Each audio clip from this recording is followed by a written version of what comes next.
Welcome to the XR Magazine podcast. I'm your host, Diana Olenik, and on this show, we dive into the cutting edge worlds of XR, Web3, and artificial intelligence with the brightest minds in the industry, bringing you exclusive insights and game changing conversations that will revolutionize your understanding of the future. Today, we have a very amazing guest, as always. Today we'll be speaking with Sonya Haskins, who is the head of programming for Augmented World Expo. She has been extensively involved in the XR industry as a journalist, esports professional, and conference coordinator. She also does a lot of work to promote inclusive and diverse environments.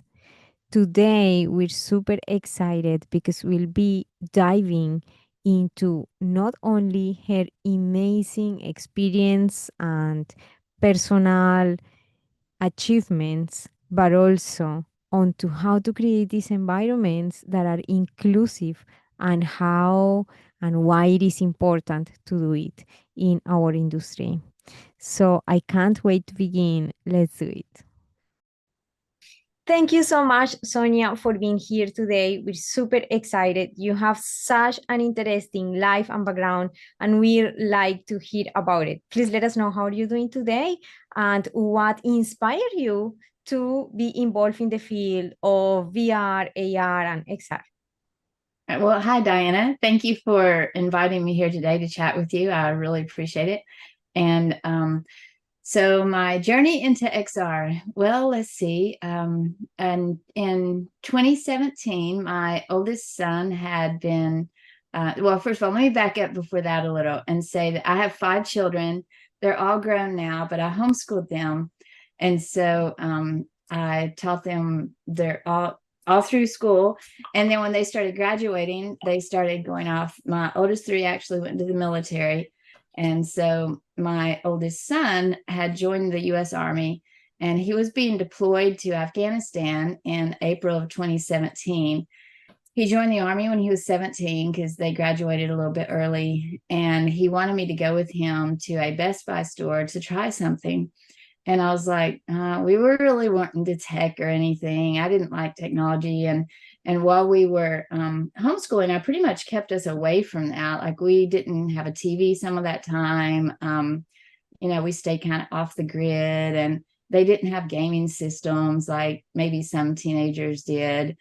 And so it was really not ordinary for me to go somewhere like Best Buy. And so I said, well, I'll go with you. And he wanted me to try something, he said, called virtual reality. And I was like, well, that doesn't really sound very interesting to me, but I'll try it.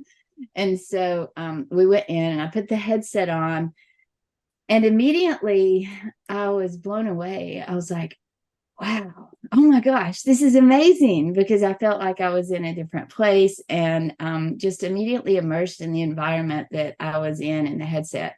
And so I was very impressed with it, and I bought it on the spot, bought my son's computer from him because he was being sent overseas. And so I said, well, can I buy your computer from you so I can play while you're gone? And so I took it home and started playing. Well, I spent like a couple months playing Robo Recall nonstop and just tearing apart robots and stuff. And I thought it was a lot of fun, but it was, just a solo activity I did by myself. But I started noticing that I was having positive effects, like I was losing weight and really exercising a lot, moving around more than I normally would. And so that May 2017, my family suggested that I try a different game called Echo Arena. And that was a multiplayer game that was in beta at the time. And I started playing it and just ended up being pretty good at it and really dedicated a lot of time to practice and play it. And so I ended up qualifying that summer to go compete at nationals for Oculus Connect for what was called the VR Challenger League at the time. It was a league, esports league, sponsored by Oculus, Intel, and ESL. And so when we got ready to go, they asked about if people need anything. And I said, well, I just need a chair. And they were like, why do you need a chair? And I said, because I play in a chair. And everybody was like, no, no way, nobody plays in a chair. And I was like, well, I play in a chair. And so I explained to them that, and I think this is the part that I shared with you earlier when we spoke. I had a lot of health problems. I still do have quite a few health problems, but at that time, I was still only able to stand about maybe 10 or 15 minutes at a time. And I had been in a wheelchair the year before. And so whenever I started playing VR, I wasn't able to stand up long enough to play these games. So I just started playing seated, not thinking that that was out of the ordinary. And so when we went to compete in California, you know, they all seemed very amazed that I could play as well as a regular standing player, but I was seated. But it's because I was making up the difference in movement and being very fast reflexes and with quick thinking. And so anyway, that's how I got started in XR. And from there, it just ended up becoming a journey of passion. I did a lot of volunteer work with communities and talking to developers and hardware manufacturers about things that worked or didn't, to make sure too that we had inclusive environments or games or apps that would actually allow people of different backgrounds or demographics to use them. Like, for example, as a seated player, you know, you can't reach things that are way up high if you don't have a way within the game itself or the app to have it come to you versus you going to it. And so there was a lot of insight that I was able to provide that helped kind of in those early stages influence, I think, the industry positively.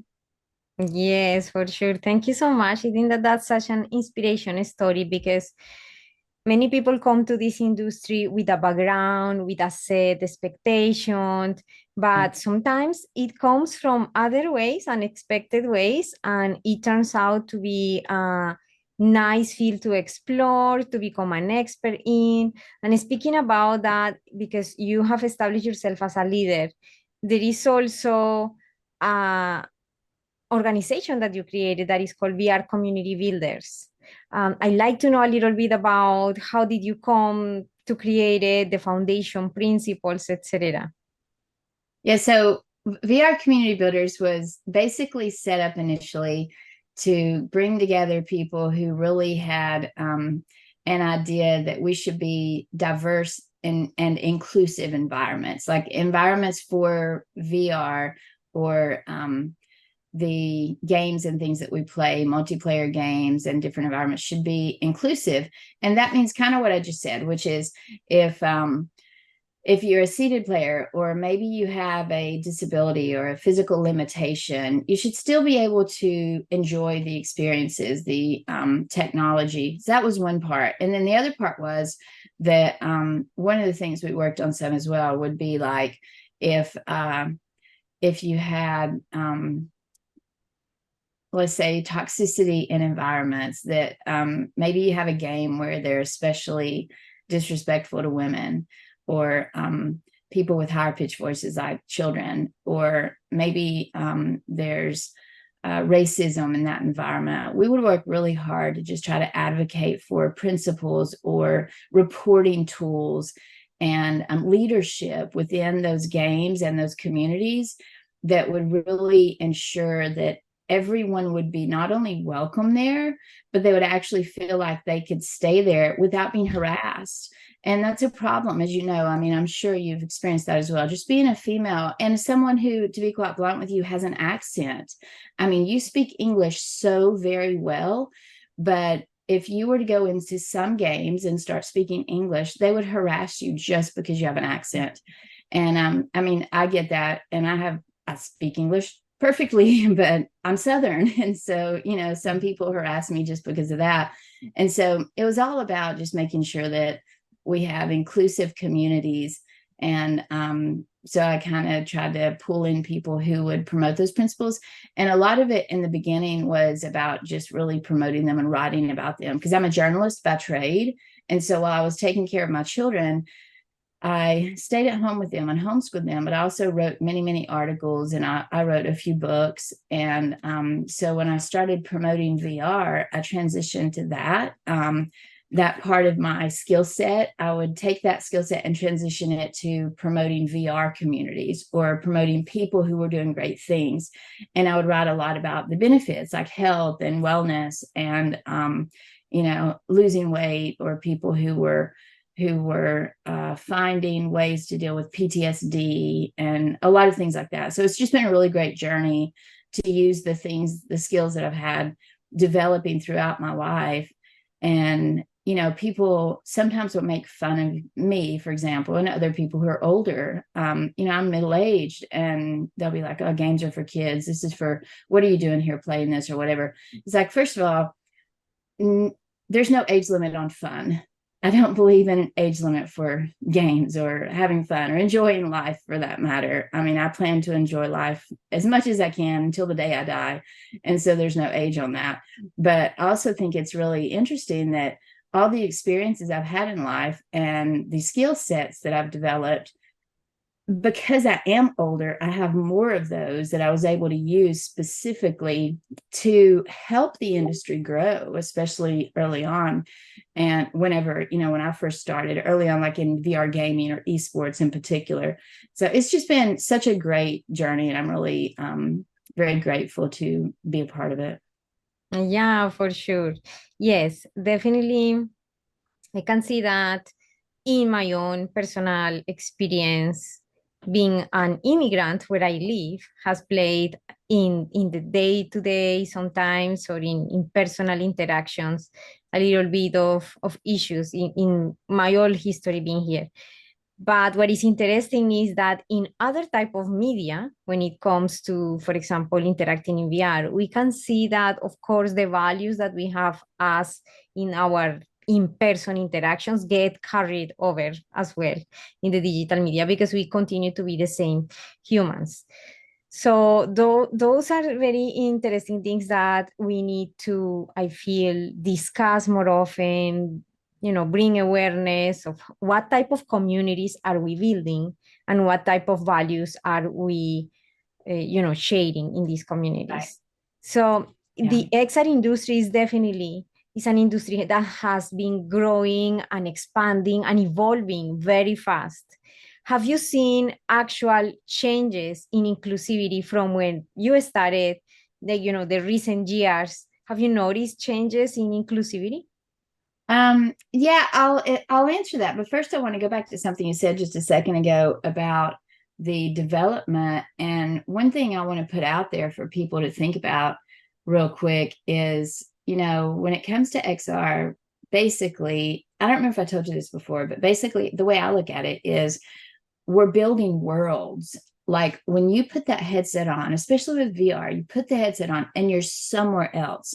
And even with AR, with augmented reality, you're augmenting the world around you. So you're essentially still kind of creating a different world that you're in. You're augmenting it. But particularly with VR, you're literally like, you feel as if you're in a different place. And so I think that I like to remind people it's a little bit like playing God or God figure. And, if you're going to play God, that's a huge responsibility. And so that's why I think this is a very serious conversation. And like we should take it seriously because, we're influencing lives, human lives, in great ways. And so I just wanted to stick that in there real quick as a note to people on why this discussion is important.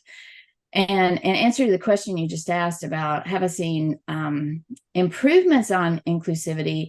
I mean, that just depends on where you look and who you ask. I definitely think that I try to ensure, I try to improve any environments I'm in that direction.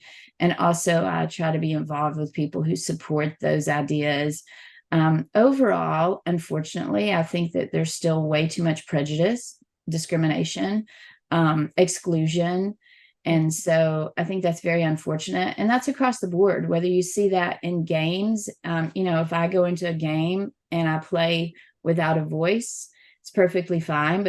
And I'm a good player in the games I play typically. I'm pretty good at VR games. And so it doesn't matter how good I am or whatever, they'll tend to just treat me, unbiased or with a little bit of idol worship if I'm not speaking, because I'm a decent player.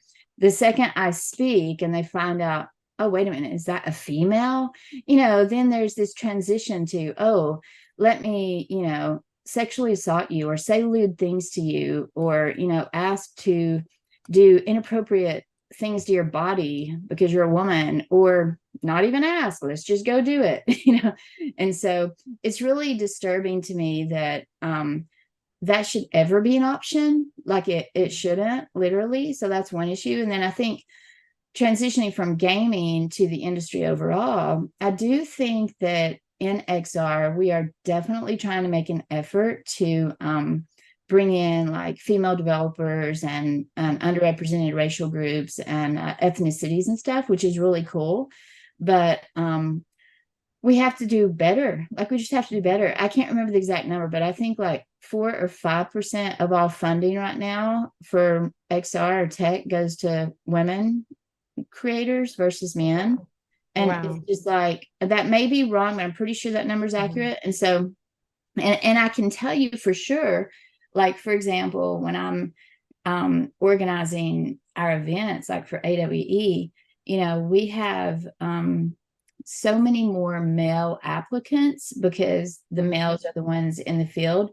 And it's not all just about interest level or the fact that they are the ones who, quote, want to be there. When you are only investing in 5% women, even though you may have applications from much greater percentages, well, then of course you're going to end up with a greater percentage of success stories from men because they're the ones who have the support, financial support, support with whatever it is, practical issues. And so I think it's important to really try to balance these things out and make sure that people who want opportunities and are willing to work hard can find them. And so from my perspective, as far as gaming and communities and stuff, I really try to make sure I support people who are creating environments where their toxicity has a zero tolerance policy, basically. Like I do believe in grace and forgiveness, and making sure that people have an opportunity to have a second chance, but at the same time, you need to take action on those things quickly so that there can be a clear message that it's not acceptable. Yeah, you mentioned something interesting. Of course, that number, whatever number it is, we know that is less the support for women. Like that's for sure. But why do you think that ultimately happens? Why somebody would have all of these applications and then all of a sudden they end up supporting less applications for women? Do you think that is something embedded in the culture or something? What do you think that happens there? Yeah, I think there are a lot of reasons for it, but basically it boils down to we have a problem in society where women are just matter of factly treated as less than. We do. I mean, across the board, you're not as valuable and you're basically treated like you're anywhere from, in some cultures, you're the property of the man, to in other cultures where, let's say, women do get more respect, but they still find it harder to achieve leadership roles. Maybe they do have jobs, maybe they're professionals, like say in places where it's more like where I live in the South. It's more rare to find women leaders because men, it's a patriarchal society here. And so your man basically owns you. Women are like property here. And I mean, I know that sounds terrible and people are going to have a problem with that, but it's just the mindset, I mean, when you're married, you're expected to recognize the male as the head of the household and you do what he says. And so then you go to other places that are more liberal, let's say California, and you have women who work and have careers and stuff. Well, even in that case, you still have situations where women can only, get so far without, it takes twice as much effort. But then you have maybe a leadership role that's open. Well, a man is still more likely to be put in that leadership position. I'll give you a better example. This is an easier way to say it. If I go into a role where I need to run a conference or an event, and a man goes into that same role, if we're side by side doing the same thing, and I'm talking about, let's say, an esports event, and we're both giving directions on how to behave appropriately, how to be safe, when to start, that kind of thing. If a male does that, he is seen as a good leader. It's good leadership, and he's doing a great job, and he's going to receive accolades. If a woman does that, she's seen as a bossy, know-it-all who really needs to mind her own business. So it's a perception. It's across the board. It's not just one area of society. I think that we have a problem with the way we treat and respect women, period. Yeah, yeah, that's for sure. Yeah, we've seen many examples here or locally as well where we live, and we hear many stories, and we can see that, of course, this ultimately is going to affect an industry that is supposed to advance so fast, that carry over all of these, the latest insights in the world. But definitely it's a warning sign for anybody out there that is creating, even young developers, even people that is creating apps, experiences, games, whatever. They really need to take into account these into their own teams, into their own projects that they are creating, because whoever can be right now only the programmer or only the designer, they are the ones that are ultimately creating this future. And that's why these conversations really fits well, and it's very, very important. I believe it's maybe one of the first times that we have this conversation in this way, and I think that is very special that we get to have a space where we can raise these concerns and open up to the truth that this is happening in the background. Yeah, and I will add, I do think that there's hope in the there is hope, and I do see positive signs. Like, for example, I'm very, very picky about who I work with. And so when I work with various communities, I pretty much will only really actively promote communities where they also are inclusive or supportive to women. They don't have principles that are sexist or racist or homophobic at base level. There are some things that people do that they're red flags.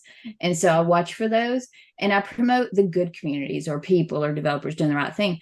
And I think for the industry overall, one thing we can do, like with AWE, I'm so very fortunate to have a boss in Ori and also a team. Like, our whole team is very inclusive and diverse. And we very much have, I feel like, team members who not only support these ideas, but they actively live those ideas. And so, it's like, for me, the community is very important to me. And I think that we all go out of our way to make sure that we try to help everybody. It doesn't matter what, your skin color is, or what your gender is, or what your lifestyle is, or whatever. I think that we really try to support people based on the best options for talks or activities, activations, playground things and stuff. Like, it's just really nice to be part of a company that prioritizes that. And as far as the future goes, like, AWE is the premier, it's the largest XR specific conference in the world now. And so I think it's one of those things where it's very cool to be part of that group, that we can make a difference in the future by setting the standard for those ideas. We can set an example for others and help them make sure that they know what is positive behavior. For example, in the conference, I try very hard to get as close as I can to gender parity. Many tech conferences don't even bother. You may go and see 100 speakers and there may be 3 women. And so for ours, I really try to go and invite expert XR professionals who are women, for example. And so I think that you have to put in extra work, but it's definitely worth it. Yeah, that is setting the example right there. I think that there is a lot of respect for big organizations that already are setting the example. and we have a lot to learn from them. I'm so glad that you are the head of programming at AWE right now. Um, and I am pretty sure that you've seen or come across very interesting, innovations, trends, or anything that you see that you could share with us. Please let us know what are some of those exciting, trends or innovations that you've seen in the AR VR space recently. Oh, let's see. Well, I don't know. I mean, there's just right now, everything's changing so much. There's Yes. so many things happening quickly. I think definitely I would be remiss if I didn't say how AI is starting to influence things, because we have, I think over the next few years, what we're going to see is a lot of people who maybe don't have skills or previously haven't had skills, like say for developing. AI can make some of that easier. You can Yes. tell it what you want to create and it can help you create that. So that's one thing to think about. I mean, there are also there are pros and cons, but I'm inclined to really think on the positive and say, okay, well, let's just focus on how can we make this good, and how can we use this to benefit humanity.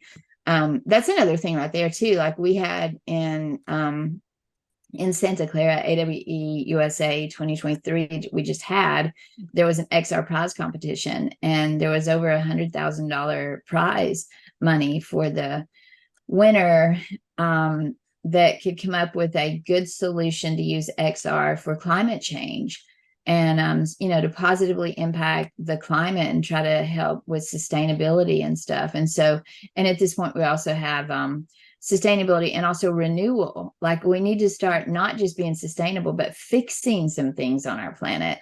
And so that's something that we can use XR for. And, we can go in, and I don't go out a whole lot anymore, like in physical reality, unless I'm traveling. I do visit my friends at VR meetups and stuff. But as far as just actually hanging out with people, I put my headset on, so I think that we have options that are coming about that we hadn't had in history before. We could sit and be on the computer together since we have the internet. We've had that for a few decades now. How long? Yeah, a few decades. But it's one of those things where now you can actually feel like you're in the place with people. So for me personally, I mean, there's way too much tech coming out to talk about the tech specifically, but I love the ideas. Like how can we use this for good? How can we relate better to one another? Despite what I mentioned earlier about inclusivity and diversity still being a challenge, personally, I think, if we get humans together in a place where there's less threat, but we can get along and have a common goal, like playing a game or, getting to know one another, where there's less,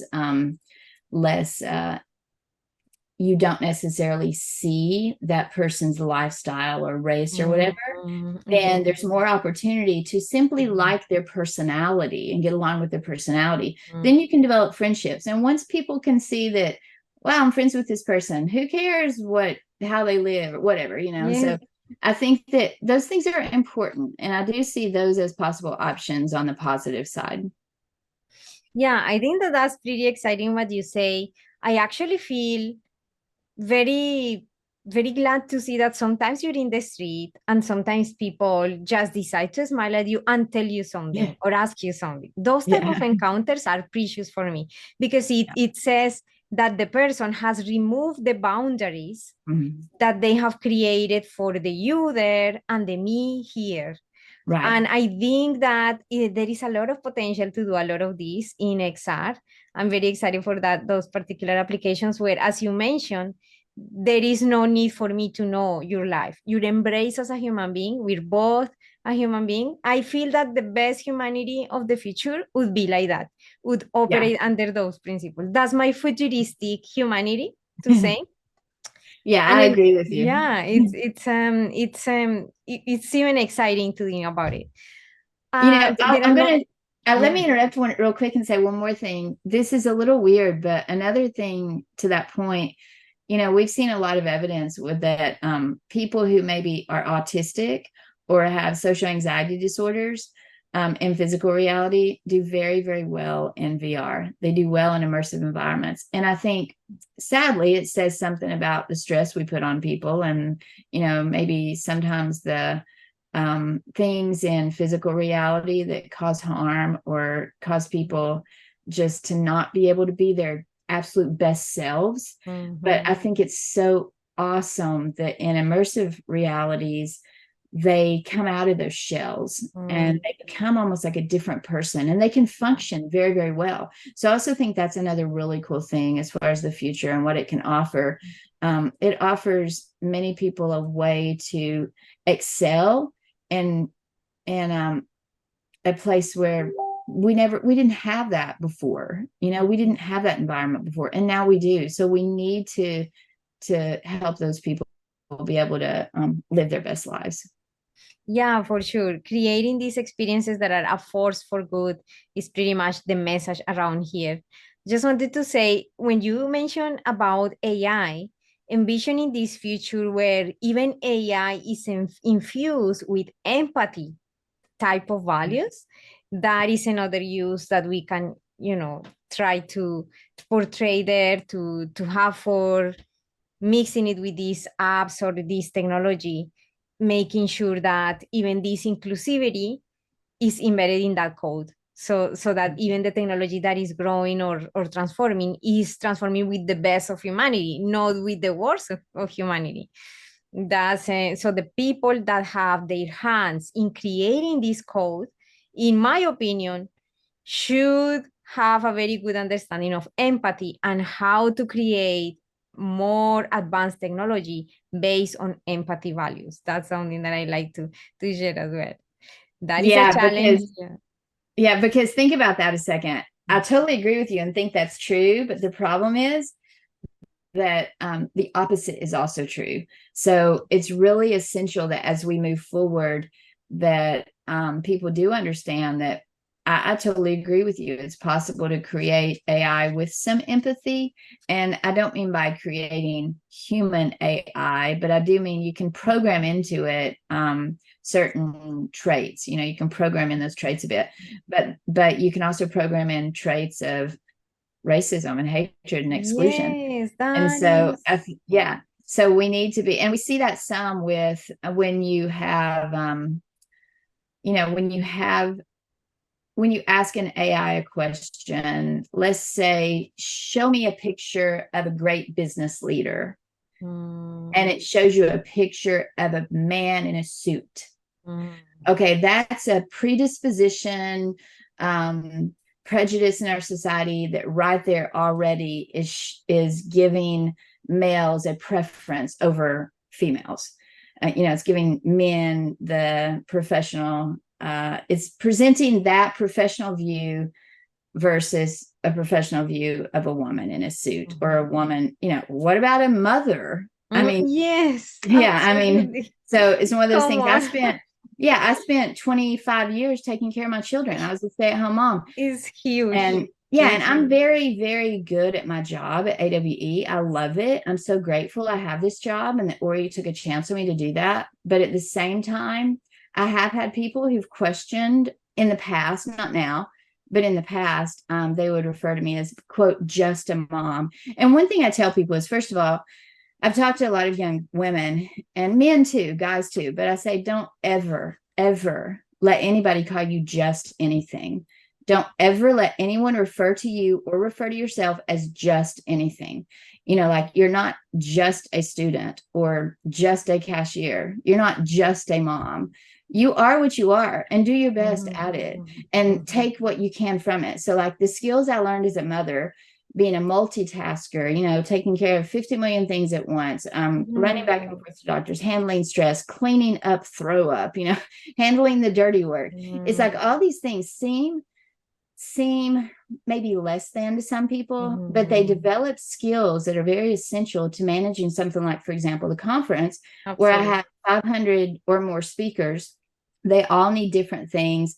They're coming to you with requests and questions, and you have to be kind and patient and respond professionally. And so that those skills, like for example, in mom, being kind and patient and loving mother, that translates well over to a professional environment where I'm not their mother, but I'm still going to treat them similarly, where I want to help them achieve their best personal goals, whatever it is they want to achieve. And so, I think that it's important for people to just realize that we have these prejudices built into ourselves already. And so we can try to pull those out. And as we start to program AI, we need to make sure we don't program the same prejudices we already have problems with in physical reality into our immersive realities. Mm-hmm. Absolutely. That's super beautiful. I think that that's one of the best closings when you mention, especially I want to highlight for any woman that is out there that is maybe learning coding, developer, designer, etc., that is in entering into this industry, please have the best courage that you can, because a woman, and especially when you become a mother, have a lot of value out there that maybe Yeah. it's not considered in interviews. I don't know still why, but you have to be aware that you have it. Like, you have all of this value there, many skills are there. The society still hasn't been recognizing this so widely for jobs, especially for jobs, but these skills are super valuable. And we want to say, if you have had this self-thought saying, oh, but I'm just a mom and I was being away all of these years from having a job. Actually had a student that had this particular situation. She was 8 years raising the kids, and now she's trying to, enter the industry. And she was worried about this. So it was the same conversation. And I said, there are many qualities that you already have that maybe the other candidates might not have. So you have to actually help yourself and show them that Yes. this is transferable and how you can help the company. So yeah, Totally. it's And have confidence in it. yeah. Like, think of the confidence you want your children to have and what you tell them. You can do this. Try again. Don't give up. Persevere. Be persistent. All those things. If mothers are listening to this, I would give them that advice. The things that you tell your child to help them be successful. First of all, you're already a great leader because you're teaching your child that. And second of all, just tell yourself that as well, and stop and look at yourself. Do not look around your house and see the dirty laundry or the dirty dishes or the fact that you didn't read to your child every night this week before they went to bed and call yourself a failure. Don't look at these little things and consider yourself a failure. Look at all the things you do on a daily basis that make you an amazing success. And also realize that, in a professional environment, we have those same choices. On any given day, I have to say there are emails that don't get answered that day. They get answered the next morning because I can't possibly do it all. It's the same as when I had 5 kids at home, or even some foster kids. I took care of like 100 foster kids over 15 years. When you have other things going on, you're not going to necessarily finish everything you need to. And you shouldn't feel bad about that. Just do your best, live your best life every day, and make sure that you take joy in what you have accomplished. Yeah, that's absolutely beautiful. Thank you so much, Sonia. So if everyone wants to join in any capacity, either as a sponsor or as a team member or any type of volunteering or something like that, your VR community builders or any other place that you would like, how can they reach out or how they can find information? So for VR community builders, I kind of don't do as much with that now. It's still there, but we don't actively look for participants, let's say. Yeah. But I will say that with AWE, if people are interested in the XR industry and want to build the VR community, like VR community builders, or build the AR community, XR overall, that they should visit awexr.com. And there's a tab that's Get Involved. People can apply to speak. They can be track chairs. If they're companies and stuff, of course, they can sponsor or have a booth, exhibit, things like that. But for anybody who's just starting out, who really wants to know more, maybe you are a mother and you enjoy taking care of your kids, but you kind of really like to play VR games as well. And you would love to have a day where you just go and get to learn more about the industry. We also have a lot of volunteer slots. So I would also recommend that they consider just volunteering, and coming to one of our events. We have meetups around the year round around the globe. So that's another option. And yeah, there are many options. I was just checking that. And if people have questions or would like to reach out to me, they're more than welcome to. I don't know if you can put my email address in chat, but that's Sonya at awexr.com. I'm happy to chat with people if they have any further questions. And sometimes you just need encouragement. I'm on social media and people are welcome to follow me there. And I try to post things that make people remotely happy. So, that's always good to just have other people that can encourage you, men or women or whatever. It doesn't matter to me. Like anybody, any person on earth. I just feel like if you need a little bit of a smile or some laughter, then look for others who are positive people who are going to help you find that. Yeah, thank you so much. That's amazing. You're such a kind and beautiful person. I can't believe that we came across and that we are sharing these beautiful shared values. So thank you so much, Sonia. I think that we're going to be putting all this information in the description, all the ways to reach out for anybody who wants to volunteer, sponsor, or get involved. We're very excited with all the things that are happening with AWE. And we want to congratulate you again for being such a great leader, a great guide and example for many of the women of us out there that are also figuring out our paths in the industry or maybe starting out as a developer, designer, etc. Thank you so much, Sonia. We really appreciate your time. Thank you for all that you're doing, Diana. Keep up the good work. Thank you so much. And if you are listening or watching this episode, please consider sharing it with someone who might love it, family or friends or whoever you think. Or please help us with a subscribe or like. Thank you so much and see you in the next episode. Bye for now.